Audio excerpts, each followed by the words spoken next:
Okay बच्चे लोग, तो चलिए टॉपिक को स्टार्ट करते हैं बाबू। आज हम लोग क्या पढ़ेंगे? लास्ट क्लास में जो हम लोग पढ़े थे ना वो कंप्लीटली थ्योरी था, और आज जो हम लोग पढ़ेंगे ना वो हम लोग का थ्योरी बेस्ड ऑन प्रैक्टिकल्स। मतलब जब हम लोग सम्स बनाने जाएंगे इनकम फ्रॉम हाउस प्रॉपर्टी का, तो कुछ थ्योरीज ऐसे हैं जो बार बार आपको मिलेंगे, जो बार बार आपके सामने आएंगे। उन सारी थ्योरीज को आपको फेस करना पड़ेगा, उन सारी थ्योरीज का मतलब आपको पता रहना चाहिए। चलिए स्टार्ट करते हैं।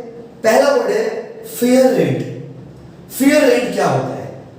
तो देखो भाई साहब, फेयर रेंट का मतलब होता है, मैं आपको एग्जांपल देता हूं। जैसे मान लीजिए मैं एक घर में रह रहा हूं, जिस घर में मैं रह रहा हूं, बात समझ रहे ना, उसी तरह के, उसी साइज के, उसी टाइप के घर का भाड़ा मेरे लोकेलिटी में कितना है। लोकेलिटी मतलब समझे? जैसे मान लीजिए मैं पिकनिक गार्डन एरिया में रहता हूं, तो मैं जितना पिकनिक गार्डन एरिया में रहता हूं, तो मेरे जो घर का साइज है उसी साइज के घर का भाड़ा, मेरे जो घर का साइज है उसी साइज के घर का भाड़ा इस पिकनिक गार्डन लोकेलिटी में कितना है, इसको हम लोग बोलते हैं फेयर रेंट। क्योंकि आप देखते होंगे जब कोई भाड़ा लेने के लिए घर जाता है तो वो क्या बोलता है पता है? वो बोलता है कि नहीं नॉर्मली ऐसा घर तो 5,000 में मिलता है, ऐसा घर तो 4,000 में मिलता है, ऐसा घर तो 7,000 में मिलता है। तो इस तरह का जब लाइन आप बोलते हो ना, इसको बोलते हैं फेयर रेंट। फेयर रेंट का मतलब क्या हुआ? तो fair rent is a rent, fair rent is a rent, rent of क्या? Fair rent is a rent of same type of property in the similar locality. उसी टाइप की property का उसी लोकेलिटी में कितना भाड़ा होगा। मतलब मेरा घर मान लीजिए अगर 400 स्क्वायर फीट का मेरा घर है, मान लीजिए 400 स्क्वायर फीट का मेरा घर है, उसमें टाइल्स वाइल्स लगा हुआ है, तो ठीक उसी टाइप के घर का उसी लोकेलिटी में भाड़ा कितना है, इसको बोलते हैं फेयर रेंट, उचित भाड़ा जिसको हिंदी में बोलते हैं आप। तो ये क्या fair rent? So what is the meaning of fair rent? तो फेयर रेंट का मतलब होता है कि सेम टाइप ऑफ घर का, मतलब जैसा घर में हम रह रहे हैं, या जैसा घर हम खरीदने के लिए जा रहे हैं, या कैसा घर हम भाड़ा पे लेने के लिए जा रहे हैं, उसी टाइप के घर का उसी लोकेलिटी में, उसी एरिया में दूसरे जगह कितना प्राइस है, इसको बोलते हैं हम लोग, इसको हम लोग बोलते हैं fair rent. It refers to the rent which a similar type of property in the same locality fetch. देखिए लिखा हुआ अभी, it refers to the rent of the similar type of property fetch in the same locality. उसी type का घर उसी locality में कितना दाम होगा। तो जैसे घर में आप रह रहे हो उसी तरह के घर का आपके लोकेलिटी में कितना भाड़ा है, उस भाड़ा को हम लोग बोलते हैं फेयर रेंट। दूसरा है म्युनिसिपल वैल्यू। ये वर्ड आपको बार बार समझ करेंगे तो आएगा। भैया म्युनिसिपल वैल्यू का मतलब क्या होता है? दोस्त देखिए, आपको पता होगा गवर्नमेंट 3 टाइप के होते हैं। एक होता है सेंट्रल गवर्नमेंट, एक होता है स्टेट गवर्नमेंट, और एक होता है लोकल गवर्नमेंट। तो हर एक लोकेलिटी में जो घर होते हैं ना, लोकेलिटी में जो हाउस प्रॉपर्टी होते हैं, उस हाउस प्रॉपर्टी का वैल्यू म्युनिसिपलिटी, म्युनिसिपलिटी मतलब लोकल गवर्नमेंट। लोकल गवर्नमेंट का एग्जांपल क्या है? म्युनिसिपलिटी। जैसे हम लोग कोलकाता में रहते हैं तो कोलकाता म्युनिसिपल कॉर्पोरेशन। तो म्युनिसिपलिटी वाले लोग क्या करते हैं ना, हर घर का अपने हिसाब से एक वैल्यू फिक्स करते हैं। जैसे मान लीजिए हमारे घर का म्युनिसिपलिटी के हिसाब से, जो हम लोग का कोलकाता म्युनिसिपल कॉर्पोरेशन है उसके हिसाब से मेरे घर का वैल्यू मान लीजिए 3 लाख रुपया है। तो ये जो वैल्यू हो गया ना, इसको बोलते हैं म्युनिसिपल वैल्यू। तो municipal value is the value which is set by, which is fixed by the municipal authority। जो म्युनिसिपल अथॉरिटी होता है, जो आपके एरिया का लोकल गवर्नमेंट होता है, उसके हिसाब से उस प्रॉपर्टी का जो वैल्यू होता है, उस वैल्यू को हम लोग क्या बोलते हैं बाबू? उस वैल्यू को हम लोग बोलते हैं म्युनिसिपल वैल्यू। क्या बोलते हैं बाबू? Municipal value. So municipal value is the value which is fixed by the municipal authority. तो म्युनिसिपल अथॉरिटी ने जो वैल्यू फिक्स किया है आपके प्रॉपर्टी का, उस वैल्यू को क्या बोलते हैं बाबू? Municipal value. आप कंफ्यूज मत होना कि म्युनिसिपल वैल्यू क्या होता होगा। तो municipal value refers to the value which is set by the municipal authority। Municipal authority जो है वो लोकल गवर्नमेंट की कैटेगरी में आता है, वो लोकल गवर्नमेंट का एग्जांपल होता है। तो अच्छा, म्युनिसिपल वैल्यू भी 2 तरह का होता है। एक होता है ग्रॉस म्युनिसिपल वैल्यू, जिसको शॉर्ट में हम लोग बोलते हैं GMV, और एक होता है नेट म्युनिसिपल वैल्यू, मतलब NMV। एक होता है ग्रॉस म्युनिसिपल वैल्यू, एक होता है नेट म्युनिसिपल वैल्यू। तो जब भी पढ़ाते, जब भी सम्स कराते मैं कहूंगा, जब भी सम्स कराते मैं आपको कहूंगा, क्या कहूंगा? कि ग्रॉस म्युनिसिपल वैल्यू लिखिए, तो आप समझ जाना कि ग्रॉस म्युनिसिपल वैल्यू मतलब मोटा मोटी, मोटा और मोटी। ग्रॉस म्युनिसिपल वैल्यू मतलब जैसे एग्जांपल दे रहे, मान लीजिए ये मेरा घर है और इस घर का केएमसी कोलकाता म्युनिसिपल कॉर्पोरेशन ने कहा कि इस घर का म्युनिसिपल वैल्यू है 5 लाख रुपया। वो लोग बहुत सारे एक्सपर्ट्स के द्वारा एस्टिमेट करके, वैल्यूएशन करके, मान लीजिए म्युनिसिपल अथॉरिटी बोला कि मेरे घर का वैल्यू कितना है 5 लाख, तो ये जो 5 लाख म्युनिसिपल अथॉरिटी बोला है ना, इसको हम लोग क्या बोलते हैं, जीएमवी, ग्रॉस म्युनिसिपल वैल्यू। ध्यान सुनिए, ग्रॉस म्युनिसिपल वैल्यू। और दूसरा होता है नेट म्युनिसिपल वैल्यू। जब आप ग्रॉस म्युनिसिपल वैल्यू में से म्युनिसिपल टैक्स माइनस करेंगे, ग्रॉस म्युनिसिपल वैल्यू में से म्युनिसिपल टैक्स माइनस करोगे आप, तो माइनस करने के बाद क्या आएगा, नेट म्युनिसिपल वैल्यू। तो प्यार से सुनिए, म्युनिसिपल वैल्यू क्या होता है, तो municipal value is the value which is determined by the municipal authority. Municipal authority ने जो वैल्यू डिटरमाइन किया है उसको हम लोग ग्रॉस म्युनिसिपल वैल्यू बोलते हैं, मतलब नॉर्मल म्युनिसिपल वैल्यू बोलते हैं। तो म्युनिसिपल वैल्यू को भी दो कैटेगरी में डिवाइड कर दिया गया, दो टर्म्स में डिवाइड कर दिया गया। एक है ग्रॉस म्युनिसिपल वैल्यू। भैया ग्रॉस म्युनिसिपल वैल्यू मतलब, अरे भाई म्युनिसिपल अथॉरिटी ने आपके घर का जो प्राइस फिक्स किया है, जो रेंट फिक्स किया है, जो वैल्यू फिक्स किया है, म्युनिसिपल अथॉरिटी ने आपके घर का जो वैल्यू फिक्स किया है, उस वैल्यू को बोलते हैं ग्रॉस म्युनिसिपल वैल्यू। बोलो आप, क्योंकि ग्रॉस म्युनिसिपल वैल्यू मतलब एक्चुअली म्युनिसिपल अथॉरिटी ने कितना फिक्स किया है, वो ग्रॉस म्युनिसिपल वैल्यू हो गई। लेकिन नेट म्युनिसिपल वैल्यू का मतलब क्या होता है, जितना भी म्युनिसिपल अथॉरिटी ने फिक्स किया है उसमें से जब हम लोग म्युनिसिपल टैक्स को माइनस कर देंगे तो वो हो जाएगा net municipal value. Net municipal value.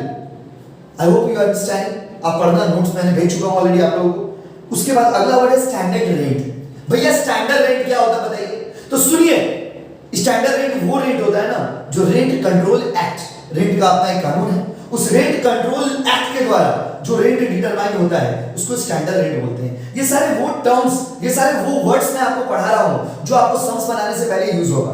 Sums आप बनाना स्टार्ट कर दोगे ना, अचानक से आप स्टार्ट कर दोगे, उसमें बहुत बारी सब fair rate, standard rate, actual rate, gross municipal value, आपको समझ ही नहीं आएगा कि भाई ये होता क्या है। तो मैं आपको ये बताने का कोशिश कर रहा हूं। तो बताइए, फिर से बताइए सरकार, मैंने सबसे पहले पढ़ाया आपको फेयर रेट क्या होता है, मैं यहां पे लिख देता हूं आपको समझने में सुविधा होगा। सबसे पहले मैंने पढ़ाया फेयर रेट क्या होता है, तो मैंने कहा कि fair rate refers to the rent which the similar type of property fetched in the similar locality. उसी लोकैलिटी में आपके जैसे घर का कितना भाड़ा है, इसको बोलते हैं फेयर रेट। दूसरा कॉन्सेप्ट, पॉइंट नंबर 2, हमने पढ़ाया म्युनिसिपल वैल्यू। म्युनिसिपल वैल्यू क्या होता है, तो municipal value is the value, municipal value is the value which is set bye the municipal authority. Municipal authority जितना वैल्यू सेट करके देगा ना आपके घर का, उसको म्युनिसिपल वैल्यू बोलेंगे। और म्युनिसिपल वैल्यू दो तरह का होता है, gross municipal value, net municipal value. Sir gross municipal value मतलब म्युनिसिपल अथॉरिटी ने जो एक्चुअली वैल्यू फिक्स किया है उसको ग्रॉस म्युनिसिपल वैल्यू बोलते हैं। और जब आप ग्रॉस म्युनिसिपल वैल्यू में से म्युनिसिपल टैक्स को माइनस कर दोगे तो उस म्युनिसिपल टैक्स को माइनस करने के बाद जो वैल्यू आएगा उसको नेट म्युनिसिपल वैल्यू बोलेंगे। जैसे कि मान लीजिए 5 लाख रुपया म्युनिसिपल अथॉरिटी ने कहा जीएमवी, और 50,000 रुपया मान लीजिए म्युनिसिपल टैक्स करने के बाद कितना आ जाएगा बताइए, 4.5 लाख रुपया। तो इसको हम लोग क्या बोलेंगे, नेट म्युनिसिपल वैल्यू। तो नेट म्युनिसिपल वैल्यू का कभी भी अगर मैं बोलूंगा सम्स बनाने के टाइम में, तो आप समझ जाना कि व्हेन आई से नेट म्युनिसिपल वैल्यू मतलब हम बोल रहे हैं कि ग्रॉस वाला में से म्युनिसिपल टैक्स को माइनस करके बताइए कितना आएगा। समझ रहे आप। उसके बाद आइए स्टैंडर्ड रेट। स्टैंडर्ड रेट क्या होता है, स्टैंडर्ड रेट वो रेट होता है, वो भाड़ा होता है आपके घर का जो हम लोग सेट नहीं करते, जो रेंट कंट्रोल एक्ट सेट करता है। रेंट कंट्रोल कानून के हिसाब से जो भाड़ा आपके घर का होगा, रेंट कंट्रोल कानून में अगर आपके घर का भाड़ा 300 रुपया लिखा हुआ है तो उसको बोलेंगे स्टैंडर्ड रेट। क्या लिखा, वो स्टैंडर्ड रेट। उसके बाद चौथा टर्म है एनुअल रेट। भैया एनुअल रेट क्या होता है, ध्यान सुनिए। चौथा टर्म है annual rate. Sir annual rate का मतलब क्या होता है, ध्यान सुनिएगा। Annual rate refers to the rate for the whole period of 12 months. एक साल का, जैसे मान लीजिए मेरा घर है तो मेरे घर का एक साल का जो भाड़ा होगा, हम किसी को मान लीजिए घर अगर दिए हैं तो मेरे घर का जो एक साल का भाड़ा होगा ना उसको हम एनुअल रेट बोलते हैं। सो व्हेनेवर आई से एनुअल रेट, आप समझ जाना कि एक साल का भाड़ा का बात कर रहे हैं। सो व्हेन आई से एनुअल रेट, आप समझ जाओगे कि मैं पूरे साल का बात कर रहा हूं। So whenever you speak about the annual rate, it covers 12 months, it covers a period of 12 months. जब आप एनुअल रेट कहते हो तो एनुअल रेट का मतलब होता है 12 महीना का पीरियड। तो पूरा 12 महीना का जो रेंट होगा उसको एनुअल रेंट हम लोग कहते हैं। पूरा 12 महीना का जो रेंट होगा, होल ईयर का जो रेंट होगा, उसको हम लोग एनुअल रेंट वर्ड यूज करते हैं। उसके बाद जो वर्ड मैंने लिखा है वो है एक्चुअल रेंट। भैया एक्चुअल रेंट क्या होता है वो बताइए दोस्तों, डिफरेंस समझिए। एनुअल मतलब साल भर का भाड़ा, एनुअल मतलब साल भर का भाड़ा, एक्चुअल मतलब जितना हाथ में आया। देखिए जरूरी नहीं है, जैसे एग्जांपल देखो, मान लीजिए मैंने अपना घर किसी को भाड़ा पे दिया और मैंने उसे कहा कि मैं तुमसे 5,000 रुपया महीना लूंगा, तो मेरा एक महीना का भाड़ा कितना है? 5,000 इंटू 12 मतलब कितना? 60,000 रुपया। ये 60,000 रुपया मेरा क्या हो गया बोलिए तो? ये 60,000 रुपया मेरा हो गया एनुअल रेट। मैंने उस आदमी को बोला कि मैं आपसे 5,000 रुपया लूंगा एक महीने का, तो 12 महीने का कितना होता है? 60,000 रुपया। ये जो 60,000 रुपया मेरा आया है, इसको आप कौन सा वर्ड से डिनोट करोगे? इसे आप कहोगे एनुअल रेट, क्योंकि ये साल भर का है। लेकिन मतलब 60 साल भर का मुझे 60,000 रुपया मिलना चाहिए, ये एनुअल रेट है। लेकिन ऐसा हो सकता है ना कि पूरा 60,000 रुपया ना मिले।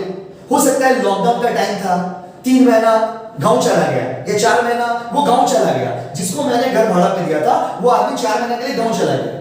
मतलब घर में रहता है मेरा, वो घर छोड़ के नहीं गया है, बट वो गांव चला गया और बोला भैया बाद में पैसा दे देंगे। तो हो सकता है कि लॉकडाउन का सिचुएशन है, सारे लोग इकोनॉमिकली वीक हो गए हैं, तो उसने मुझसे रिक्वेस्ट किया कि भैया मैं बाद में पैसा दे दूंगा। ऐसा हो सकता है कि भाड़ा मुझे ना मिले। तो मान लीजिए 60,000 रुपए में मुझे 4 महीने का भाड़ा नहीं मिला, मतलब 20,000 रुपया नहीं मिला, तो ये 40,000 रुपया को हम क्या बोलेंगे? Actual rent. क्या बोलेंगे आपको? Actual rent. तो एक्चुअल रेंट का मतलब क्या होता है? देखिए हमको मिलना कितना चाहिए था? 60, कितना नहीं मिला? 20,000। जो भाड़ा आपको नहीं मिलता है ना, उसको बोलते हैं अनरियलाइज्ड रेंट। अनरियलाइज्ड रेंट, जो भाड़ा आप रिकवर नहीं कर पाते हो उसको हम बोलते हैं अनरियलाइज्ड रेंट। कोई भी रीजन से भड़ेटा नहीं दिया या हम लेने के लिए नहीं गए या कुछ भी प्रॉब्लम हो गया, हमको भाड़ा नहीं मिला, तो अगर हमको भाड़ा नहीं मिलता है उसे हम लोग कहते हैं अनरियलाइज्ड रेंट। मतलब रेंट का वो हिस्सा जो आपको नहीं मिला उसे बोलते हैं अनरियलाइज्ड रेंट। क्या बोलते हैं आप? Unrealised rent. The rent that I could not recover, वो रेंट जो मैं रिकवर नहीं कर पाया, I was supposed to get, मुझे मिलना चाहिए था बट मैं नहीं रिकवर कर पाया, उसको अनरियलाइज्ड रेंट बोलते हैं। तो देखिए पूरा साल भर का भाड़ा को क्या बोलेंगे? Annual rent. जो नहीं मिला उसको क्या बोलेंगे? Unrealised rent. लैंग्वेज समझ लेना, क्योंकि जब सम्स बनाएंगे ना ये सारे लैंग्वेज काम आएंगे। और जो पैसा एक्चुअली आपके हाथ में आया उसको बोलते हैं एक्चुअल रेंट। तो 60,000 हमको मिलना चाहिए था, एनुअल रेंट। 20,000 नहीं मिला, मतलब अनरियलाइज्ड रेंट। तो हाथ में आया कितना? 40,000, that is actual rent. I hope you are through with this. तो एक्चुअल रेंट मतलब जितना आपको हाथ में मिल रहा है। उसके बाद अनरियलाइज्ड रेंट मतलब देखिए वहां पे लिखा हुआ है the part of the rent which is not realised from the let out. मैंने घर भाड़ा दिया, मुझे भाड़ा मिलना चाहिए था बट किसी भी रीजन से भाड़ा नहीं मिला। जो भाड़ा नहीं मिला उसको बोलते हैं अनरियलाइज्ड रेंट। और अगला कॉन्सेप्ट जो मैं पढ़ाने जा रहा हूं आपको वो है वैकेंसी पीरियड। ये कुछ ऐसे टर्म्स थे, ये कुछ ऐसे वर्ड है ना जो आपको मेन सम्स जब आप बनाओगे ना हाउस प्रॉपर्टी का, तो ये बार-बार आपको आएंगे। तो देखिए वैकेंसी पीरियड का मतलब क्या होता है? वैकेंसी पीरियड का मतलब होता है कि मान लीजिए एक साल में तो 12, मान लीजिए कि एक साल में 12 महीना ही होता है, मानने का तो कुछ नहीं है, एक साल में 12 महीना होता है। लेकिन मान लीजिए कि अब देखिए बहुत बार ऐसा होता है कि जरूरी नहीं कि 12 का 12 महीना उसमें भाड़ा पे घर मेरा लगा ही हो रहेगा। बहुत बार ऐसा होता है ना कि मान लीजिए कोई आदमी हमसे घर लिया भाड़ा के लिए कि हम 12 महीना आपके घर में रहेंगे, बट सडनली उसका कुछ इश्यूज हो गया, उसका कुछ अपना पर्सनल प्रॉब्लम हो गया, वो मेरा घर छोड़ के चला गया। अब जैसे एक आदमी घर छोड़ के जाएगा, अचानक से आपको दूसरा भड़ेगा तो नहीं मिल जाएगा, अचानक से दूसरा टेनेंट तो आपको नहीं मिल जाएगा। तो कुछ दिन ना घर, बहुत बार ऐसा भी होता है कि 2 महीना घर खाली था साल भर में, या 3 महीना घर खाली था। तो घर साल भर में, पूरे साल भर में आपका घर जितना महीना खाली रहता है उस पीरियड को बोलते हैं vacancy period. So vacancy period refers to the time period during which the let out property remains vacant.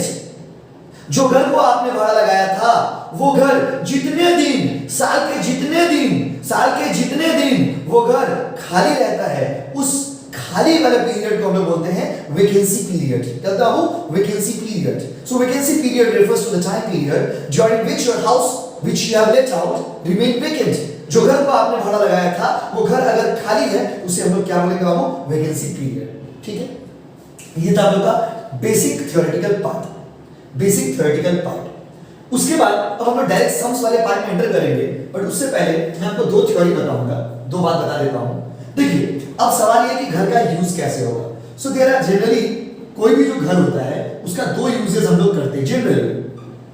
या तो घर में हम खुद रहेंगे या तो घर को भाड़ा लगाएंगे। अगर मान लीजिए हम एक बिल्डिंग बनाए हैं तो या तो हम घर में खुद रहेंगे या तो घर को भाड़ा लगाएंगे। ये दो पॉसिबल ब्रॉड हेड्स है, ये दो पॉसिबल तरीका है घर को इस्तेमाल करने का। आप अगर एक बिल्डिंग बनाए हो तो या तो बिल्डिंग में खुद रहोगे या तो बिल्डिंग को भाड़ा लगाओगे। अगर आप बिल्डिंग में खुद रहते हो, अगर आप बिल्डिंग में खुद रहते हो तो उसको बोलते हैं हम लोग सेल्फ ऑक्यूपाइड। अगर आप घर में खुद रहते हो तो उसको हम लोग बोलते हैं सेल्फ ऑक्यूपाइड। और अगर आप घर को भाड़ा लगाते हो तो उसे हम लोग बोलते हैं लेट आउट। तो आपका जो हाउस प्रॉपर्टी है, there are two uses of that. या तो आप उस घर में खुद रहेंगे या तो घर को भाड़ा लगाएंगे। अगर आप घर में खुद रहते हो इसको बोलते हैं सेल्फ ऑक्यूपाइड, और अगर आप घर को भाड़ा लगाते हो तो इसे बोलते हैं लेट आउट प्रॉपर्टी। तो जब आप नेक्स्ट क्लास में हम लोग ये दोनों का कैलकुलेशन अलग अलग होता है। लेट आउट प्रॉपर्टी का कैलकुलेशन अलग है और सेल्फ ऑक्यूपाइड का कैलकुलेशन अलग है। तो नेक्स्ट क्लास से आपको हम लेट आउट प्रॉपर्टी का कैलकुलेशन सिखाएंगे। So thank you so much बच्चे लोग, और इस वीडियो को आप बेसिक से बेसिक शेयर करिए, सारे फ्रेंड्स को भेज दीजिए, सारे ग्रुप्स में भेज दीजिए। थैंक यू सो मच बच्चे लोग।